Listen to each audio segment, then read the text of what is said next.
পশ্চিম দিকে পা দিয়ে ঘুমানো যাবে কি? ঘুমালে কি হবে?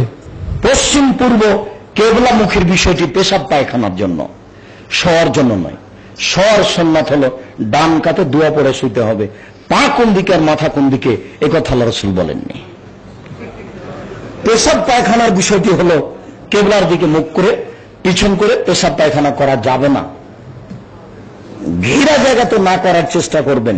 আবার বুঝে নেন, পশ্চিম পূর্ব কেবলার বিষয়টি পেশাব পায়খানার ব্যাপারে, ঘুমানোর ব্যাপারে নয়। ঘুমানোর ব্যাপারে কোন কেবলার কথা আসেনি। ঘুমানোর ব্যাপার হলো ডান কাত।